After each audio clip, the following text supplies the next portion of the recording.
প্রয়াত চিত্রনায়ক সালমান শাহর মৃত্যু স্বাভাবিক নাকি অস্বাভাবিক তা নিয়ে দ্বন্দ্ব চলছিল অনেকদিন ধরেই। 2017 সালে ইউটিউবে একটি ভিডিও প্রকাশ করে রাবিয়া সুলতান ওরফে রুবি নামের এক নারী দাবি করেছিলেন তার মৃত্যুটি স্বাভাবিক নয়। সালমানের সেই সময়কার প্রতিবেশী এবং তার স্ত্রী সামিরার ঘনিষ্ঠ ছিলেন বিউটিশিয়ান রুবি। সালমানকে হত্যার অভিযোগ ওঠার পর থেকে এর সঙ্গে যুক্ত হিসেবে রুবির নাম আসে। আদালতে সালমানের মায়ের করা হত্যার অভিযোগেও আসামিদের তালিকায় 8 নম্বরে ছিল রুবির নাম। ঢাকায় চলচ্চিত্রের জনপ্রিয় অভিনেতা শাহরিয়ার চৌধুরী ইমন ওরফে সালমান শাহর অস্বাভাবিক মৃত্যু হয় 1996 সালের 6 সেপ্টেম্বর। এ ঘটনার পর সালমানের পরিবার শুরু থেকেই দাবি করে আসছে হত্যাকাণ্ড। সালমানকে হত্যার দায় স্বীকার করে রেজবি আহমেদ ওরফে ফরহাদ নামের এক তরুণ আদালতে স্বীকারোক্তিমূলক জবানবন্দি দিয়েছেন। ওই জবানবন্দির ভিত্তিতে সালমানের মা তার অভিযোগে 11 জনকে আসামি করে আদালতে নালিশি মামলা করেন। ওই 11 আসামি হলেন সালমানের স্ত্রী সামিরা হক, শাশুড়ি লতিফা হক লুসি সহ আরো অনেকে। এছাড়াও রয়েছে অভিনেতা ডনের নামও।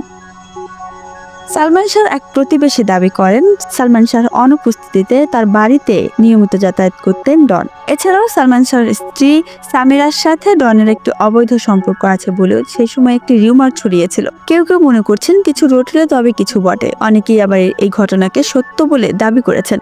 নতুন করে দেওয়া জবানবন্দিতে ওই আসামি বলেছেন ওই রাতে ডনের নেতৃত্বে সালমানের বাসায় গেলে নিচতলা একটি দরজা খুলে দিয়েছিলেন রুবি। তার ঘর থেকে আজিজ মোহাম্মদ ভাই বের হয়ে হত্যাকারীদের সঙ্গে যোগ দিয়েছিলেন। রুবি ইস্কাটনে যে ভবনে থাকতেন, সালমান তার সামনে মেফেয়ার বলে একটি বিউটি পার্লার চালাতেন। 2017 সালের আগস্ট মাসে প্রকাশ করা ভিডিওতে রুবি বলেছেন সালমানকে খুন করা হয়েছে।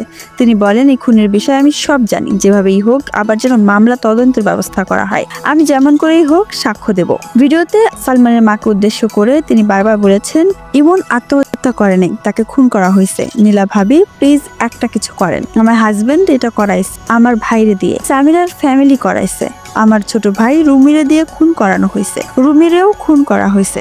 আমি জানি না রুমির কবর কোথায় আছে। রুমির লাশ যদি কবর থেকে তুলে ঠিক মতো পোস্টমর্টেম করে তাহলে দেখা যাবে ওরা গলা টিপে মাইরা ফেলছে, ওরা আমারও খুন করার চেষ্টা করছে।